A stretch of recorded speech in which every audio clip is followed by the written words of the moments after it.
চুরি ছমছম বাজে, বসে না মন কোনো কাজে, প্রেম আসে যায় মনে তোকে না পাওয়ার কারণে। আমি বুবলিকে বলছি, বুবলি একটু লুপার গানটা আসছে, একটু উইশ করে দে।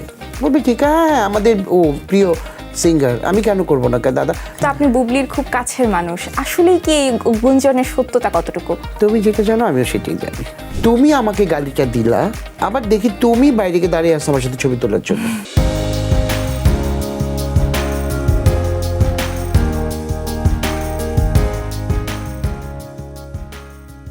ঈদ মোবারক দর্শক। ঈদ মানেই পরিবার আর প্রিয় মানুষদের সঙ্গে দারুণ কিছু সময়। আর এই ঈদকে ঘিরে কালের কণ্ঠের বিশেষ আয়োজন তারারিতে আজ আমাদের সঙ্গে আছেন শোবিজ অঙ্গনের দুই পরিচিত মুখ। সঙ্গীত জগতে নিজের কণ্ঠ দিয়ে শ্রোতাদের মুগ্ধ করা কণ্ঠশিল্পী লুইপা এবং গ্ল্যামার দুনিয়ার আলোচিত ফ্যাশন কোরিওগ্রাফার গৌতম সাহা। দুজনের ঈদের কাজ, ব্যস্ততা আর উদযাপনের গল্প ঘিরেই আমাদের আজকের আড্ডা। ঈদ মোবারক দুজনকেই। কেমন আছেন? আমরা তো ভালোই আছি, তুমি কেমন আছো? আমিও খুব ভালো। একটু লুইপা আপুর কাছে শুনতে চাচ্ছি যে ঈদটা কেমন যাচ্ছে সব মিলে? খুব ভালো যাচ্ছে, আর স্পেশালি যেহেতু নতুন গান এসেছে, সব মিলিয়ে আসলে খুব এক্সাইটিং আমার জন্য। আচ্ছা, এবার কিন্তু লিপা লালে লাল, তাই না? ওর মানে লাল তো তুমি পড়েছো। তা ঠিক না, লুইপার যেটা হচ্ছে চুরি ছমছমটা খুব বাজারে খুব ভালো ছিল, তারপরে আরেকটা আসছে, তো এর জন্য ও লালে লাল, সেটাই বললাম আর কি। আচ্ছা দাদা, আপনার ঈদের ব্যস্ততা কি নিয়ে গেল? ব্যস্ততা আমার ফটোশ্যুটগুলো নিয়ে গেল, তার মধ্যে কয়েকটা ইভেন্ট করেছি, সেই ইভেন্টগুলো বেশ ভালো সাড়া পেয়েছি এবং শ্যুটগুলোতে বেশ সাড়া পেয়েছি। অনেকগুলো শ্যুট করেছি, তার মধ্যে লিরা ইম্পোর্টের একটা আমার শো ছিল, ওটা খুব ভালো হয়েছে। শ্যুটগুলো নিয়ে ব্যস্ত ছিলাম আর কি, ওগুলি এখন বাজারে চলছে, এখনো চলছে। আচ্ছা, এখন তো একটু রিল্যাক্স সময় একটু কাটছে relax, যেহেতু হ্যাঁ। ঈদটা যাচ্ছে। ছোটবেলার ঈদ আর বড়বেলার ঈদের পার্থক্য যদি আমি একটু জানতে চাই, প্রথমে আপুর কাছেই জানতে চাইবো লুইপার কাছে। আমার ছোটবেলার ঈদটা যেরকম ছিল শুধু পরিবারের সাথে ছিল, এবং তখন আসলে মানে ঈদ মানে কি বুঝতাম না, কিন্তু সেলিব্রেট করতে আসলে আমার মনে হয় যে ছোটবেলাটাই বেস্ট। কিন্তু বড়বেলায় এসে যেহেতু আমি একজন সঙ্গীত শিল্পী, আমার ঈদটা আসলে ভাগাভাগি হয়ে গেছে। সেটা হচ্ছে ফ্যামিলির সাথে কিছু সময়, আর কিছু সময় আমাকে ভাবতে হয় যে আমি আমার অডিয়েন্সের সাথেও কাটাবো। সেটা কোনো ফোনো লাইভ স্টুডিও কনসার্ট হতে পারে, বা ঈদের দিনও কোনো শো হতে পারে, কিংবা আমি আমার সোশ্যাল মিডিয়া থেকেও লাইভে এসে আমার অডিয়েন্সের সাথে কানেক্টেড হতে পারি। এটাই আসলে পার্থক্য, যে এখন আমি একজন মা, একজন শিল্পী, আমি সবার জন্য ঈদ করি, আর ছোটবেলায় নিজের জন্য ঈদ করতাম। আচ্ছা, ঈদের দিনের খাওয়া দাওয়া সম্পর্কে একটু জানতে চাইবো, যে কি বেশি খাওয়া হয় নাকি ডায়েটটা মেনটেন করা হয়? ঈদে না, ডায়েটটা আসলে ঈদের সময় বা রোজার সময় কোনো সময়ই মেনটেন করা হয় না, কারণ ইফতারেও যেরকম দেখা গেছে যে একটু মজার মজার খাবার খেয়েছি, আবার ঈদের সময় তো একটু মজার খাবারগুলো না খেলেই না। তবে হ্যাঁ, দাদা হাতের রান্না কিন্তু খুব মজা, দাদার রান্না কিন্তু আমি ঈদে মিস করেছি। মানে ও আমাকে খাওয়াবে না, আমি ওকে রান্না করে আমি খাওয়াবো। শুনেছি যে উল্টা আপনার হাজবেন্ড মানে আমাদের ভাইয়াও খুব ভালো কুক, তো তার কোন খাবারটা রান্না করা কোনটা বেশি পছন্দ তার করে? হাতের হচ্ছে অ্যারাবিয়ান যে ফুডগুলো, ওই রান্নাগুলো আমার খুব বেশি ভালো লাগে। আমার কাছে মনে হয় যে একদম অথেন্টিক টেস্টটা হচ্ছে তার হাতে আমি পাই। আচ্ছা, তো ঈদের দিনে রান্না বান্না কি ভাইয়াকেই দিয়ে দেওয়া হয় দায়িত্ব, নাকি আপনিও কিছু ঈদের করেন? দিনে আসলে আমি একটু ফাঁকিবাজি করি, সেটা হচ্ছে আমার মা সাথে আমি ঈদ করার চেষ্টা করি বেশিরভাগ, কারণ রান্না বান্না তখন মাকে করতে হবে, আমার কিছু করতে হবে না। কিন্তু এবার যেহেতু আমার মা দেশে নেই, দেশের বাইরে, তো এবার তো আমাকেই সব করতে হচ্ছে। আমিও করছি, আর সাথে আমার হাজব্যান্ড হেল্প করছে।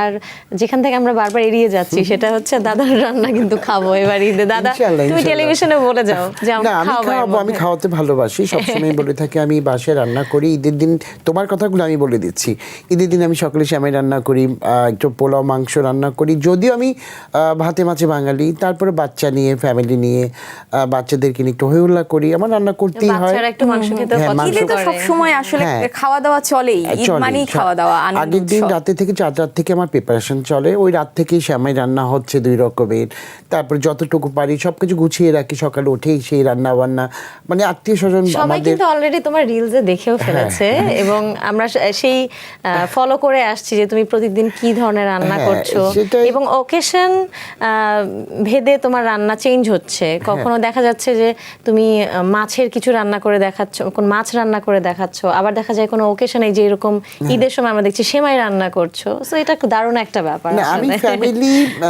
নিয়ে ব্যস্ত থাকি। আমার ভাই বোনরা সবাইকে আমি ইনভাইট করি, যদি বন্ধু বান্ধবরা আসে যে যে এ রূপা বলো রূপা খাবে, মানে ও বলবেই খাবে, কিন্তু ও তো সময় দিতে পারে না। ও কিভাবে না, আমরা তো আমাকে দেখি সময় যে দিবে? তো আপনার বাসায় অনেক সময় অনেক নায়িকা, চিত্রনায়িকারা, ব্যান্ড প্রমোটাররা বা সঙ্গীত শিল্পীরা আড্ডা দিচ্ছে, ঘরোয়া একটা আড্ডা হয়, ঈদে নিশ্চয়ই হচ্ছে এরকম আড্ডা। হয়ে যাবে হচ্ছে, মানে হয়তো বা দু একদিনের মধ্যেই দেখা যাবে দিঘি ফোন দিচ্ছে আসো, বা শখ দিচ্ছে, বা লুপাই, যখন দুইজন হইলে তো আবার লুপা ওরা আসবে আয়, বা লুইপা যাচ্ছে বারিশ আসতেছে আয়, বা দিঘি আয়, বা এরকম করে না Sudden হয়ে একটা যায়। প্ল্যান হয়ে যায়। হ্যাঁ, কিন্তু ওই যে আমরা অনেক প্ল্যান করে যে আড্ডা মারবো ওইটা হয় না। মানে ওই একজন দুজন বলতে গেলে যে আর দুজনকে আমরা ফোন করি, দেখি যদি চলে আসে একসাথেই চলে আসো। যাই তখন। কারণ এখন লুইপাকে দাওয়াত দিলে কিন্তু আবার দেখা যাবে আরেকজন রাগ করবে যে দেখছো আমাকে বললো না, লুইপা কাছে রয়ে গেল, এটা হচ্ছে কিন্তু আমাদের মধ্যে এরকম এখন। তো হয় যে একজন মিস হয়ে গেল, তাহলে মনে হয় মানে একটা নিউজ হয়ে যায় যে তাহলে কি ওনার সাথে বিভেদ হলো গৌতম সাহার, একদম, তো এটাই হচ্ছে। এরকম হয়ে যায় অনেক হ্যাঁ, সময়। যার জন্য আমি শুনতে হয় আমাদের হ্যাঁ আসলে অনেক প্রায় শুনতে হয় প্রায়। লুইপার, আমার অনেক শুনতে হয়। লুইপাকে প্রায় বলি এই তোর সাথে আর আবার দেখা হবে না। মানে মানুষ খালি বলে তোর সাথে আমার এত কি আসলে কি লুইপার সাথে বন্ডিংটা, লুইপা আমার শ্যুট করতে গিয়েছিল, তুমি দেখেছো কিনা, লুইপা আমার কয়েকটা ফটোশ্যুট করেছে, ব্রাইডাল শ্যুট করেছে, এবং ওখানে অনেক শো করেছে আমি। এখন দেখা যায় কি ওর অ্যাক্টিভিটিস বা ওর বিহেভগুলো আমাকে খুব মুগ্ধ করে। ঈদ সালামির কথা জানতে চাইবো, লুইপা আপু আপনি কত সালামি পেয়েছেন দাদার থেকে? না, লুইপা আমাকে দিবে। লুইপাকে আমাকে মেকআপ রুমে বলছিলাম যে লুইপা আমি তোকে আজকে সালামি করবো, তুই আমাকে সালাম দিবি। ও লুইপাকে দাদা বলছিলাম আমাকে সালাম করবে, আমি সালাম হ্যাঁ, দেব। আজকে আমি ছোট। মানে আপনারাই বলেন এটা কি হয় কোনোদিন? দাদা আমাকে সালাম করবে আর আমি সালামি না, দিব। লুইপা ছোট, আপনারাই বিচার করেন। এই মুহূর্তে ছোট না, কারণ ওর ঈদ, আমার পূজার সময় আমি ওকে দিব। লুইপা, আপনার ছোটবেলার বা এখন পর্যন্ত ঈদ সালামি নিয়ে কোনো মজার ঘটনা কি আছে? আমরা ঈদের আগে মেহেদি উৎসব করতাম চাঁদ রাত পর্যন্ত। তখন আমরা 3 বোন মিলে যে মেহেদি উৎসবটা করতাম, এত হাতে মেহেদি দিতাম আমরা, প্রচুর টাকা কালেকশন হতো, পার হাতে 100 টাকা করে নিতাম ছোটবেলায় আর কি। আচ্ছা। তো এত টাকা কালেকশন হতো, সকালে ঘুম থেকে উঠে দেখা যেত কি আমাদের হাতে মেহেদি নেই, এবং আমরা হাত এরকম বেন্ড করতে পারছি না, কারণ হাত হাত ব্যথা ব্যথা করছে। হয়ে যায়। হ্যাঁ, তো তখন আর ওই যে সবাই নামাজ পড়ে আসবে, গিয়ে সালাম করে সালামি করব, ওইটা আসলে ওই ক্রেভিংটা আসলে থাকে না, তার কারণ আগেই তো অনেক টাকা কালেকশন হয়ে গিয়েছে। এবং পরবর্তীতে দেখা যেত কি স্কুলে গিয়ে ভীষণ একটা ভাবসাব থাকতো যে হ্যাঁ কে কি টিফিন খাবি, খা, আজকে তো আমি খাওয়াবো। আচ্ছা, ঈদের এই যে ব্যস্ততা বা শুটিং, ফটোশুট, এর পাশাপাশি শপিং তো করতেই হয়, তো ঈদ শপিং কি এখনো নিজে করা হয় নাকি করে দেয় বা সর্বোচ্চ? আমার করতে হয় মানে কি, আমার তো অনেক ভালোবাসার মানুষগুলো আছে, তাদেরকে তো দিতে হয়, যেহেতু আমি ওদের দাদা। ওইভাবেই করি। আর দেখা যায় কি আমার যদি নিজের পার্সোনালি বলো যে নিজে আমার 12 মাস ঈদ, আমি যখনই শপিং এ, যেটা ও জানে যে আমরা না, মার্কেটে আমরা তো জানি আপনার কিছু কিনতে হয় না, সব স্পন্সরই পান। না, এটা ভুল। মানে স্পন্সর পাই যে ব্র্যান্ড সঙ্গে আমি Gift যুক্ত পাওয়া হই, যায়, হ্যাঁ। ওরা তখন আমাকে ব্র্যান্ড তখন আমাকে একটা দেয়, দায়িত্ব হয়ে যায় দায়িত্ব তাদেরকে হয়ে যায়। present করা। তাছাড়া নিজে অনেক কিনতে হয়, অনেক গিফট দিতে হয়, ফ্যামিলি বলো, ফ্যামিলি বাইরে বলো, বন্ধু বান্ধব বলো। এটা ছাড়াও আসলে আমার কাছে মনে হয় যে একটা ব্র্যান্ডকে প্রেজেন্ট করার পাশাপাশি আমাদের নিজেদেরও তো শখ থাকে, বা নিজেদের পার্সোনাল নিডের জন্য আসলে আমাদের শপিং করতে আমি হয়। শুধু তোমার কাছ থেকে নিব, তাহলে তোমাকে আমি দিব না, আমি দিব তোমাকে। আচ্ছা, সর্বোচ্চ কত টাকা শপিং করা হয়েছে এখন পর্যন্ত ঈদ কেন্দ্রিক? আসলে হিসেব করিনি, তারপরও শপিং করার ক্ষেত্রে একটু হিসেবই হয়েছে এবার, কারণ আমার কাছে আসলে কয়েকটা রিলস চোখে পড়েছে, যেগুলো হচ্ছে শপিং মলে গিয়ে অনেকে জিজ্ঞেস করেছেন যে আপনার বাজেট কত এবার ঈদে, এবং অনেক মানুষ আছে যারা আসলে ওইভাবে করে যাদের আর্নিংটাকে চিন্তা করে শপিং করতে হয়, এবং তাদের কাছে কিন্তু খুব কষ্ট লাগে বিষয়টা। আমার কাছে এবার মাথায় ওইটা অনেক বেশি ঘোরাফেরা করেছে, ওই রিলসগুলো আমাকে খুব অ্যাটাক করেছে এবার, যার কারণে আমি এবার একটু হিসেবি হয়ে শপিং করেছি, সত্যি কথা বলতে। বাহ। আচ্ছা লুইপা, ঈদ কেন্দ্রিক আপনার বেশ কিছু গান আমরা দেখছি সোশ্যাল মিডিয়াতে এবং এগুলো ট্রেন্ডিং এ আছে, একটা গান যদি এই মুহূর্তে একটু শুনি আড্ডার মধ্যে। আমি চুরি ছামছামটা একটু গেয়ে শোনাই, কারণ ওটার প্রমোশনে যখন আমি গিয়েছি বা ওটা নিয়ে যখন কাজ করেছি, তখন আসলে দাদা আমার সাথে ছিল সব সময়, Okay. দাদাই ওটাকে অনেক বেশি স্প্রেড করেছে, সো ওইটাই আমি দাদার সামনে একটু হ্যাঁ, গেয়ে শোনাই। এই সারা জামানা খুঁজে দে বাহানা, আমি তোর কাছে ছুটে যাওয়ার, টিকে থাকে না এই মন বেপানা শুধু বারে বারে করে তোর আবদার নয়নে তোর ছবি আঁকা অন্তরেতে ছায়া লাভ নাই জানি তবু ভাবি একই পাগল মায়া চুরি ছমছম বাজে বসে না মন কোনো কাজে প্রেম আসে যায় মনে তোকে না পাওয়ার কারণে। বাহ, থ্যাংক ইউ। খুব সুন্দর। এই গানটা যে এতটা সাড়া ফেলবে এটা কি প্রত্যাশিত ছিল নাকি বুঝতে পারেননি যে দর্শক এত ভালোবাসা আপনাকে দিবে গানটা ঘিরে? একটা সাহস ছিল, কারণ আমার সাথে আসলে অনেকগুলো ভালোবাসার মানুষ না ছিল। এই গানের গল্প আছে একটা, সেটা হচ্ছে আমি তোমাকে বলি, গানটা দেখার পর আমি লুইপাকে বললাম, লুইপা আমাকে ফোন দিলাম, বললো কই, আমি বললাম শুটিংয়ে, কোথায়, আমি বললাম বড়নিতে, আমি আসতেছি তোমার সাথে দেখা করতে। তা আমি বললাম আয়, অসুবিধা কি। তো বড়নির সেটে আসছে, আসার পরও জানে না আমি কাকে নিয়ে শ্যুট করছি, রাইট, মনে আছে? ও জানে না কিন্তু তখনও যে আমি কাকে নিয়ে শ্যুট করছি, ও জানতেও চায়নি আমি শ্যুটে আছি। আসলে পরে আমার সাথে বললো যে এই গানটা আমার হয়েছে, চলো তুমি আমি একটু করি। আমি তুই আমাকে দিয়ে পরে কর, চল ভিতরে নিয়ে যাই। ও তো বুবলির সাথে ছুটছিল, বুবলিকে দেখেও অবাক যে এটা কী। পরে আমি বুবলিকে বললাম, বুবলি ওর একটা গান আসছে, বুবলি খুব অ্যাপ্রিসিয়েট করলো, তাই না, অনেক ভিডিও করলো। এইখান থেকে আমাদের শুরু, তারপরে এখান থেকে এইভাবেই।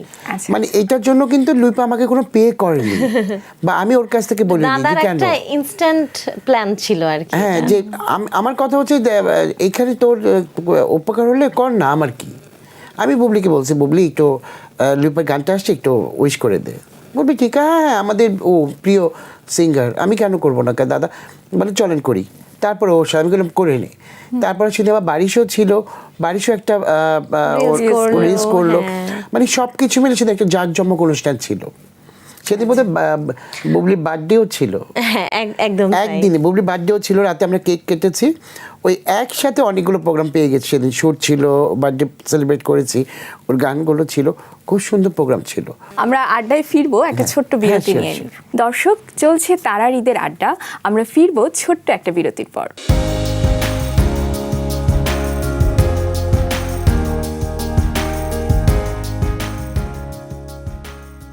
ফলের নির্যাস ও দুধের সমন্বয়ে পোলার টর্নেডো গ্রিন অ্যাপল আইসক্রিম, মন ভালো থাক।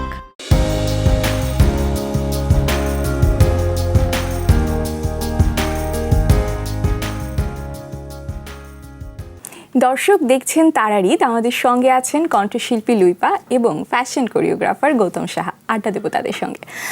আড্ডায় ফিরে আসলাম, একটু জানতে চাইবই যে ঈদ তো চলছে, ঈদে ঘোরাঘুরি কি করা হয়, মানে প্ল্যান কেমন থাকে? ঘোরাঘুরি তো বেশ হয়, কারণ আসলে ঈদের আগে বা ঈদের পরই দেখা যায় আমাদের শোজগুলো শুরু হয়ে যায়, এবং তখন ঢাকার বাইরে বিভিন্ন জায়গায় গিয়ে কনসার্ট করা হয় আর অনেক জায়গায় বেড়ানো হয়। কিন্তু ঈদের দিনটা একদম মানে ফ্যামিলির সাথে যেই জায়গাগুলোতে অনেক দিন যাওয়া হয় না বা যেই আত্মীয়দের সাথে অনেক দিন দেখা হয় না, আমি চেষ্টা করি সেই জায়গাগুলো একটু ঘুরতে এবং পরিবার নিয়ে সেই জায়গাটা এনজয় করতে। আচ্ছা, আর দাদা আপনি এখানে কোথায় ডিফারেন্স ঘোরাঘুরি? কি, লুইপার পয়সা খরচ হয় না, আমার পয়সা খরচ হয়।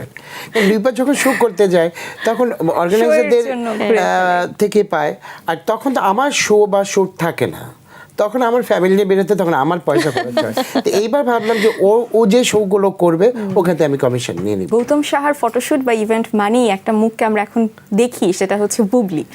তো না না, আমি সবাইকে নিয়ে করি, শুধু বুবলি না, বেশিরভাগই থাকে বেশিরভাগ বুবলি। ওই যে ক্লায়েন্ট চাইলে বা হয় কি যে এই মুহূর্তে কয়টা নায়িকাকে আমরা নাম শুনতে পাই বলো, 3 থেকে 4টা, এর চেয়ে বড় নায়িকাদের তার খুঁজে পাই না।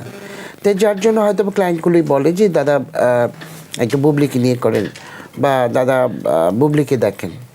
তা ওইভাবেই আমি একটু চিন্তা করে নেই। অনেক সময় কিন্তু আমি রেফার করি যে এই নায়িকা নেন, ওই নায়িকা নেন, তারা বলে দাদা বুবলিকে নেন। কারণ বুবলির সাথে এমনিতেও আমি কাজ করে খুব হ্যাপি, এবং ক্লায়েন্টগুলোও কিন্তু হ্যাপি। কারণ হ্যাপি ক্লায়েন্ট যদি বলে যে দাদা বুবলিকে আপনি 3টা ড্রেস পরান, আমি বুবলিকে আমি রাজি করি 4টা ড্রেস পরার জন্য। আমরা মিডিয়াতে অনেক রকমের গল্প শুনছি, অনেক রকমের উড়ো খবর আসছেন যে বুবলি অন্তঃসত্ত্বা এবং উনি একটা দীর্ঘ সময়ের জন্য অন্তরালে চলে যাবেন শোবিসের। সেক্ষেত্রে গৌতম সাহা কি কাজ হারিয়ে ফেলবে? এরকম একটা অনেকেই বলছে যে এরকম একটা আশঙ্কা চলে আসছে যে গৌতম সাহা কাজ হারাবে, এরকম যারা বলছে তাদের উদ্দেশ্যে কি বলবে? আমি কি একজনকে নিয়ে কাজ করি? আমাকে উত্তরটা দাও। আমি তো একজনকে নিয়ে কাজ করি না, আমার তো মনে হয় না কোনো নায়িকা বাদ আছে হ্যাঁ, তোমার আমার সাথে তো কি কাজ বাদ করা, নেই, সবাই। আমার এখন হয় কি একটা জিনিস সবাই। Out of sight out of mind এটা আমরা একটা- বলি না। হ্যাঁ। দাদার সাথে যখন দেখছে যে আজকে বুবলি আপু কাজ করছে, তখন ক্লায়েন্টরা তো সেটা ফলো করছে এবং তাদের মাথায় হঠাৎ করে এসে যায় তাহলে আমার কাজটাও বোধহয় বুবলিকে দিয়ে করালেই ভালো হবে। এই তো recent- তখন মনে হয় দাদাকে হ্যাঁ, বলে রিসেন্ট আমি মিমকে নিয়ে কাজ করছি, পূর্ণিমাকে নিয়ে কাজ করছি। পূর্ণিমার সাথে কাজও হয়ে গেল অলরেডি। হ্যাঁ, আমরা দেখেছি। আবার মিমের সাথে মিম এখন দেশের বাইরে আছে, ও আসলে একটা কাজ আছে। আবার পূর্ণিমার সাথে আমার 2টা কাজ রেডি হয়ে আছে, তাহলে অফ কোথায়? আচ্ছা, আমি একটু জানতে চাই, যেহেতু আপনি বুবলির খুব কাছের মানুষ, আসলেই কি এই গুঞ্জনের সত্যতা কতটুকু? তুমি যেটা জানো আমিও সেটাই জানি। আপনিও গুঞ্জনই জানেন? না, তুমি যেটা দেখো আমিও দেখি, তুমি যেটা জানো সেটা আমিও জানি, তাই তো? আচ্ছা, বাজারে যখন আমরা সবজি কিনতে যাই বা মাছ কিনতে যাই, তখন তো আমরা চোখ দিয়ে দেখেই নিই। তুমি যেটা দেখো আমিও দেখি। অনেকে এরকম বলে যে এরকম সময় বুবলিকে দিয়ে এত পরিশ্রম করাচ্ছে, অনেকে আপনাকে গালিও দেয় সোশ্যাল মিডিয়ায়, হ্যাঁ, যে হ্যাঁ। এই গালিগুলোকে আপনি কি বলবেন গালির উদ্দেশ্যে? হাসি কেন হাসবো না? কারণ কে গালি দিচ্ছে বা কে তারা, এই লোকটা কে, তাই না? মানুষ তো বলবেই। যে কাজ করছে সে হ্যাঁ। যদি কাজ করতেই কমফর্ট ফিল করে তাহলে উনি গালি খাওয়ার হ্যাঁ। কে?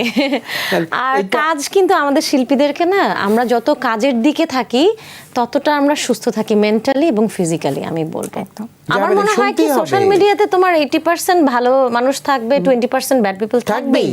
এটাকে তোমার পজিটিভলি নিতেই হবে, কিছু করার ঠিক নেই। বলছে রূপা, এটা ঠিক বলছে। আমার এই জায়গায় একটা প্রশ্ন, তুমি আমাকে গালিটা দিলা, আবার দেখি তুমি বাইরে গিয়ে দাঁড়িয়ে আসো আমার সাথে ছবি তোলার জন্য, এটা মানে কি? মানেটা কি বলো? আমি কালকে দেখলাম কিন্তু যে ABC যে কেউ আমাকে নিয়ে একটা কি বলে, বাজে মন্তব্য করেছে। পরশু দিনই দেখে একটা ইভেন্টে সেই লোক, আরে দাদা দাদা দাদা দাদা, আচ্ছা কেমন আছেন, ভালো আছেন, ব্যাস শেষ। আমি বের হয়ে গিয়ে দেখি দাঁড়ায় আছে, দাদা আসেন একটু ছবি তুলি, আমাদের খুব প্রিয় দাদা একটা ছবি তুলি। তাহলে তখন কি বলবা? তখন আমি বলবো যে কালকে তুমি কেন করছো? এই কথা বলতে গেলে যে আবার ভিডিও হবে, রিলস হবে, আরও কেলেঙ্কারি। একটু গেম খেলবো আমরা, স্ক্রিনে কিছু ছবি দেখব, আপনাকে গেস করতে হবে যে সেলিব্রিটিকে, হিন্টস দেবে লুইপা আপু। আচ্ছা, আপনি তাকাতে পারবেন না, আপু দেখে আপনাকে সাহায্য করবে। Wow, that's different. আচ্ছা, আমরা প্রথম ছবিটা দেখি। যাকে আমি স্ক্রিনে দেখছি সে আমাদের সবার খুব আদরের আর মামা। মামা? এটা কি আমি? তুমি মামা। ও দিঘি। আচ্ছা আচ্ছা, আদরের মামা, আচ্ছা সরি। আচ্ছা, দিঘি সম্পর্কে একটু, এমন একটা বিষয় দিঘির যেটা আমরা জানি না, আপনি জানেন খুব না, কাছ দিঘি থেকে। খুব আন্তরিক, আর ও ছোট, এখনো ছোট। ওর বাসায় গেলে ওকে দেখি সে বাচ্চা স্বরূপে আছে, বাচ্চার মতো একটা লুইপা বলবে আমার সাথে একমত। আসলেই তাই। যে ওর বাসায় যেমন অ্যাক্টিভিটিস গুলো দেখি আমি, বাইরেও সেম, ও বাচ্চা, ওর ম্যাচুরিটিও আসেনি। আমি আর এখনো খুব বলি। innocent, মানে একদম বাচ্চাদের মতোই, মানে সত্যিকার বাচ্চাদের মতো। অর্থে। আমি ওকে আর বকে দিই, আরে মানে যখন দেখো আমরা একটু ছবি তুলি বা কোথাও আড্ডা, যে ও তো জড়ায় ধরছে আমাকে, আমি দিঘি তুই বড় হয়েছিস, তোরে কিন্তু মানুষ অন্যভাবে দেখবে, কদমকে বলুক তুমি আমার মামাই, আমার বসো আসো, এরকম। মানে ওই যে বাচ্চা স্বরূপটা, এর জন্য ওকে বলবো তোমার মেয়ে, আমার বাচ্চা। আমরা এখন নেক্সট ছবিটা একটু দেখি। চলো। ওকে, ওকে, আমি যাকে স্ক্রিনে দেখছি এখন, ওনাকে আমরা ঢালিউড কুইন বলি। ওনার বাড়ি আমার বাড়ি একই জায়গায়। তার মানে বুবলি, রাইট? ওনার বাড়ি আমার বাড়ি একই ও জায়গায়। বগুড়া।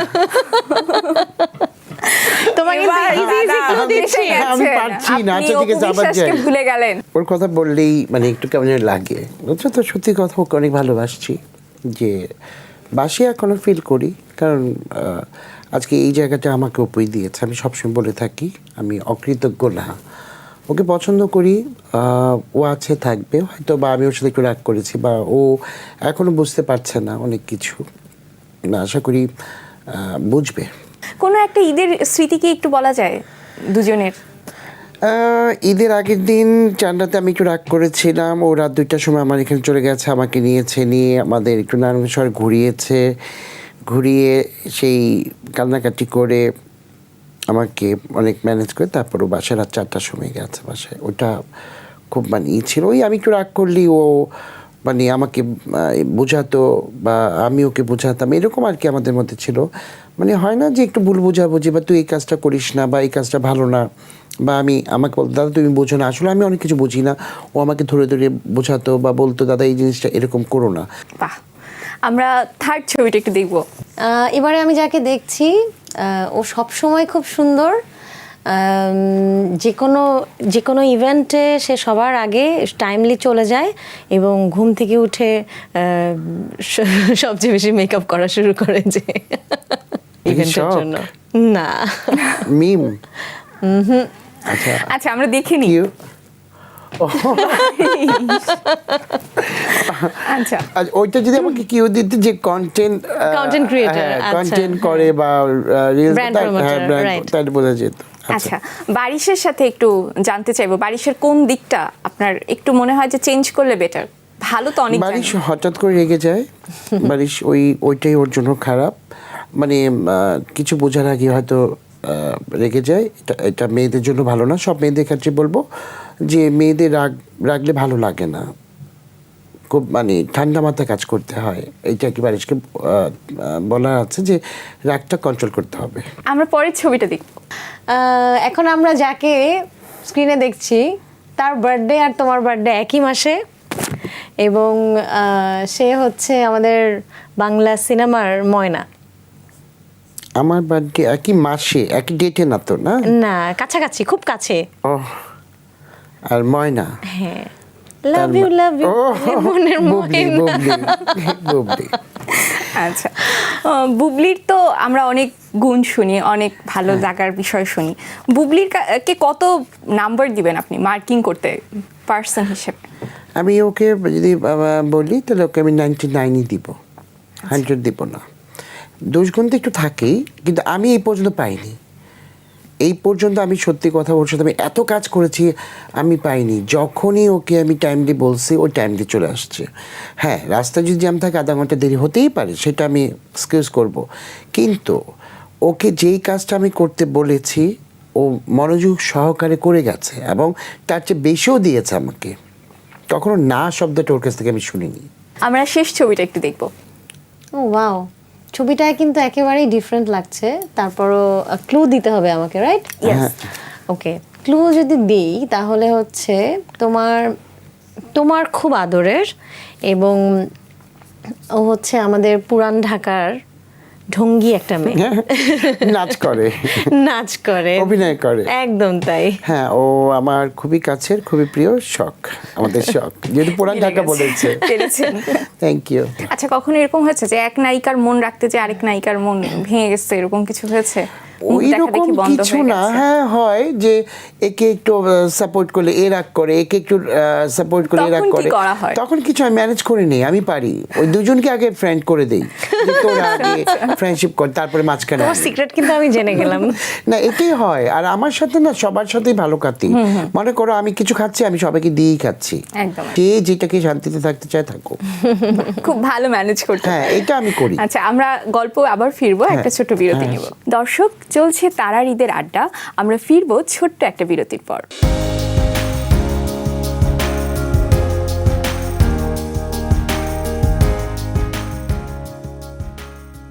ফলের নির্যাস ও দুধের সমন্বয়ে পোলার টর্নেডো গ্রিন অ্যাপল আইসক্রিম। মন ভালো থাক।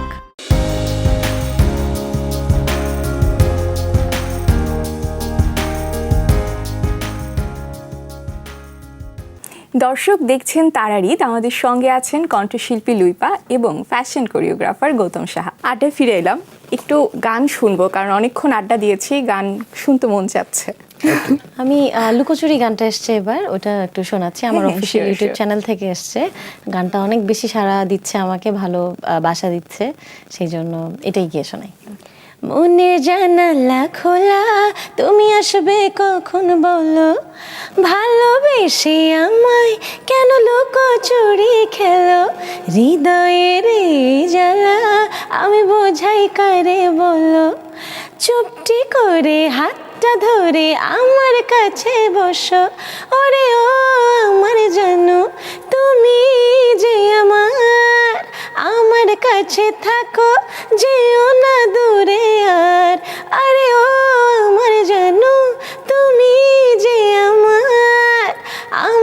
কাছেই থাকো, যেও না দূরে আর।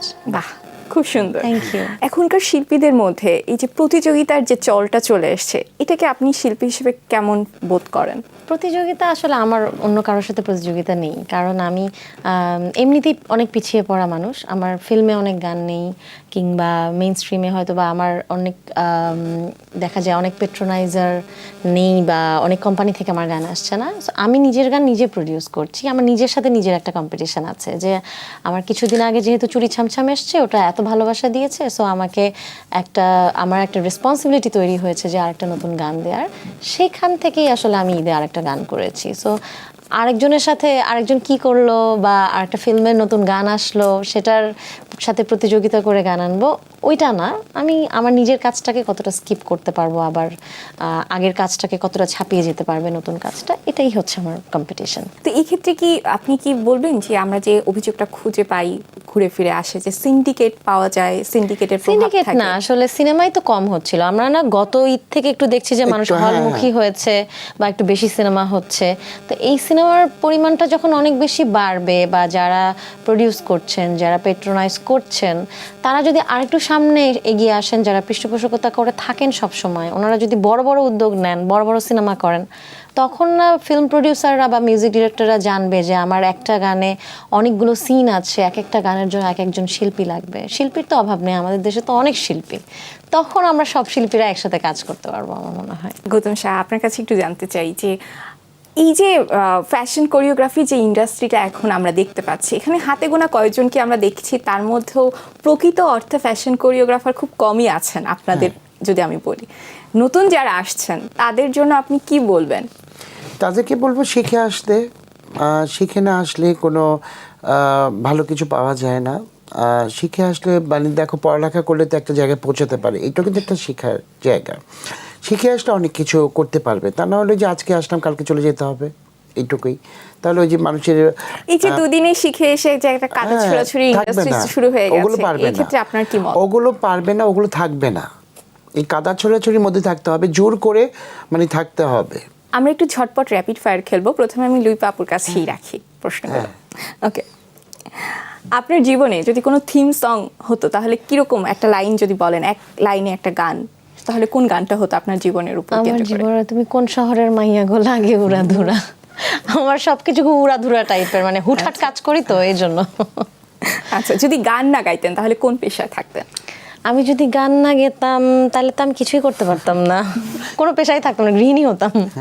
আচ্ছা, একদিনের জন্য যদি আপনাকে বলা হয় একজন নায়িকা হন, কোন অভিনেত্রীর হতে চাইতেন? আমি আমাদের বাংলাদেশের কথা যদি বলি, তাহলে আমি বলবো যে পরিমণি হতে যেতাম, কারণ কেন? অনেক সুন্দর, এত সুন্দর একটা নায়িকা। সো আমি পরিমণি হতে যেতাম। আচ্ছা, ফ্যান্সদের থেকে এখন পর্যন্ত কোন কমপ্লিমেন্টটা পেয়ে খুব লজ্জা লেগেছিল? আমার মিউজিক ভিডিওতে নাকি আমাকেও নায়িকা নায়িকা লেগেছে, এটা শুনে খুব লজ্জা লাগে মাঝে মাঝে। ফিল্মের অফার বা অভিনয়ের অফার কি পাওয়া হয়? হ্যাঁ, পেয়েছি, বাট আমি গানটা নিয়েই থাকতে চাই আসলে। আপনার celebrity crush? Celebrity crush Ranveer Singh. এখন পর্যন্ত আর কি কোনো মানে অভিনেতা বা অভিনেত্রী আছেন যার জন্য আপনি ভোকাল গাইতে চান, মানে এখন পর্যন্ত গাওয়া হয়নি? ডেফিনেটলি, এটা তো আসলে সব শিল্পীরই একটা ইচ্ছা থাকে। আমার যেহেতু পরাণ ছবিতে বিদ্যা সিনহা মিমের লিপে একটা গান গেছে, ধীরে ধীরে গানটা, আমার ইচ্ছে করে যে এখন যারা খুব ভালো কাজ করছে প্রত্যেকের লিপেই আমার একটা গান থাকুক। দাদা, আপনার কাছে একটু র্যাপিড ফায়ার খেলবো। রোমান্টিক লুক নাকি গ্ল্যামার লুক, কোনটাকে আপনি প্রাধান্য দেন ফটোশুটে? Glamour look. আচ্ছা, শোরুম ওপেনিং নাকি ফটোশুট? ফটোশুট। বুবলি নাকি অপু বিশ্বাস, কাকে এগিয়ে রাখবেন? অবভিয়াসলি বুবলি। লুইপার কোনো গান মানে যদি ফ্যাশন কোরিওগ্রাফি করতে হয়, সেক্ষেত্রে কোন মডেলকে আপনি সুযোগ দিবেন? এটা কঠিন প্রশ্ন। মডেল তো অনেকই আছে, গান বুঝে মডেল নিতে হবে। গান বুঝে মডেল নিতে হবে। যদি এরকম হয় যে কোনো একটা সিনেমা আপনি মানে পরিচালনা করছেন, প্রথম সিনেমার নায়িকা কাকে নেবেন? এটা অনেক বড় প্রশ্ন। তখন যে থাকবে ফর্মে তাকেই নিব।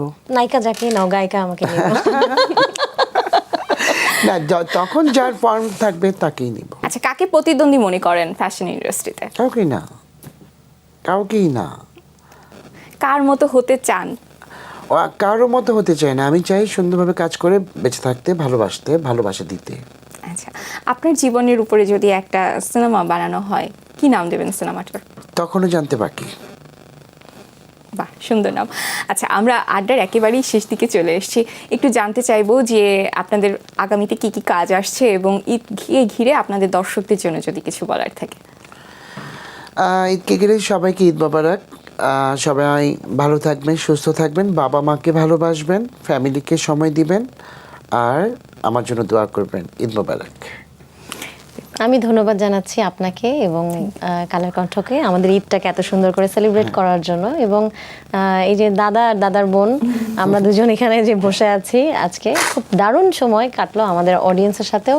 গেমস খেললাম, আনন্দ করলাম, ঝটপট আড্ডা হলো। কোয়েশ্চেন আনসার করলাম, খুব দারুণ এক্সাইটিং। আর যারা আয়োজন দেখলেন তাদের সবাইকে ঈদের অনেক অনেক শুভেচ্ছা। আপনাদের দুজনকে অনেক অনেক ধন্যবাদ কালের কণ্ঠকে সময় দেওয়ার জন্য। আমরা বিদায় নিব, আপনারা একটু বিদায় নিব হচ্ছে আপনাদের দুজনের মুখ থেকে আমি একটা গান শুনবো। ওমর রমজানের ওই রোজার শেষে এলো খুশির ঈদ। তুই আপনাকে আজ বিলিয়ে দে শোন আসমানি তাগিদ। ওমর রমজানের ওই রোজার শেষে এলো খুশির ঈদ। দর্শক, এই ছিল তারারিদের আজকের পর্বের আয়োজন। নেক্সট এপিসোডে আমরা হাজির হয়ে যাব আপনার প্রিয় অন্য কোনো তারকার সঙ্গে। সে পর্যন্ত ভালো থাকুন। ঈদ মোবারক।